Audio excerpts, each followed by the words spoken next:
Hello everyone, I'm Shweta Matey and we are going to study about block diagram representation and block diagram reduction rules today.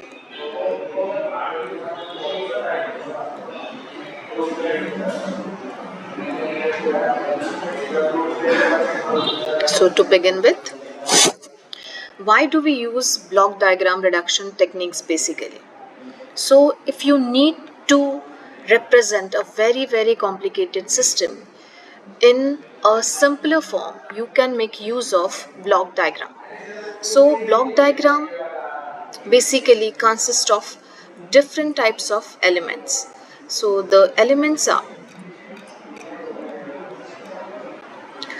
blocks, the transfer function which are placed or represented or shown inside the blocks.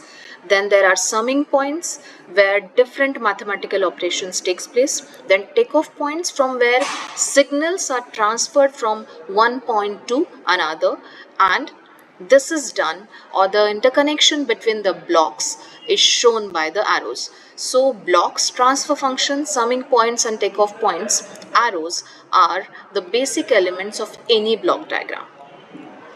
So we'll start with the rules for block diagram reduction. So the basic purpose of this block diagram reduction technique is to break down a very complicated and a big block diagram circuit in a very small function or in a single block, okay, wherein that block will contain a complete transfer function of the entire system, the input provided to it and the output.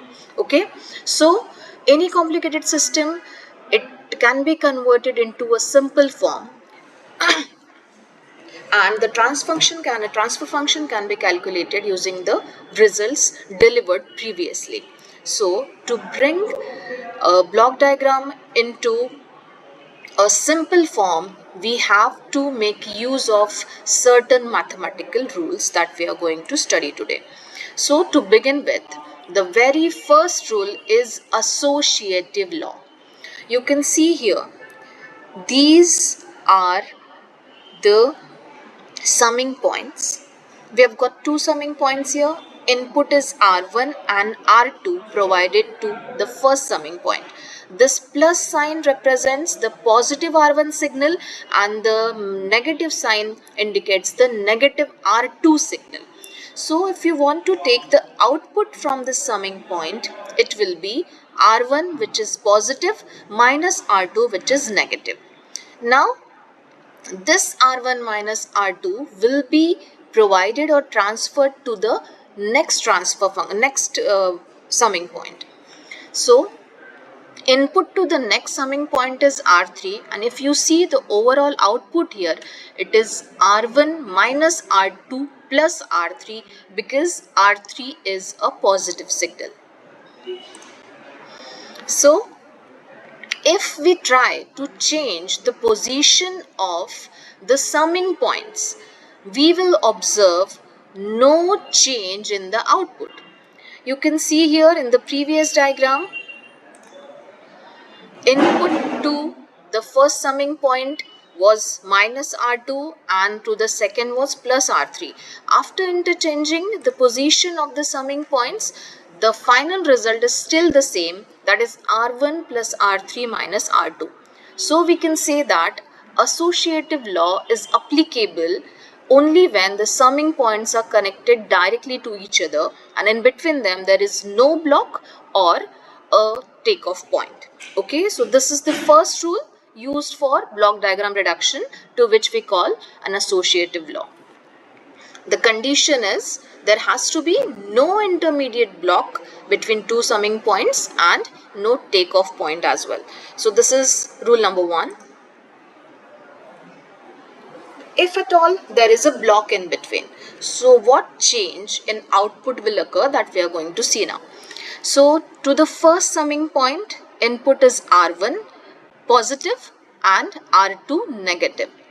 between these two summing points you can see a block having transfer function g1. So the values that are written inside the blocks are known as transfer functions. So if we transfer this input to the next summing point, we have to represent it like this, that is R1, which is positive, minus R2 into G1. So the output from the second summing point will be R1 minus R2 into G1 plus input to the second summing point, that is R3. If we try to change or interchange the position of these two summing points now, what change will be there in the output, that we are going to see. So you can see here, now after changing the position, there is change in the output. Previously, it was R1 minus R2 into G1 plus R3, and after changing it, it is now R1 plus R3 into G1 minus R2. So in this case, associative law is not applicable as the output is not same after interchanging the position of summing points, and that has happened because of a transfer function in between them. So we can say that associative law is applicable to summing points which are directly connected to each other. So this was rule number 1. Next is rule number 2 for blocks in series. You can see here 3 blocks are connected to each other in series. Each block contains certain transfer function. So first transfer function is G1, second is G2 and third one is G3. So the output in this case will be the multiplication of these transfer functions. So the output is G1 into G2 into G3.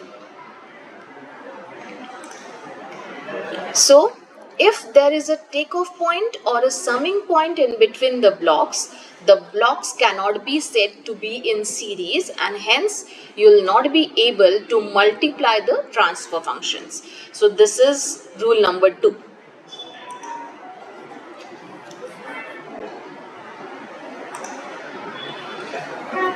Rule number 3 for blocks in parallel.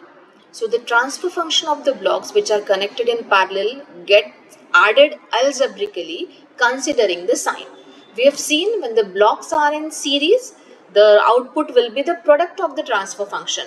But here the output will get added according to the signs here. So the first transfer function is G1, G2 and G3, and finally they are meeting at one summing point. Okay, so the final output will be G1 plus G2 minus G1 because G1 is a negative signal. Okay.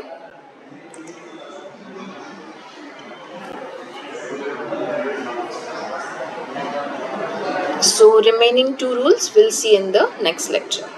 Thank you.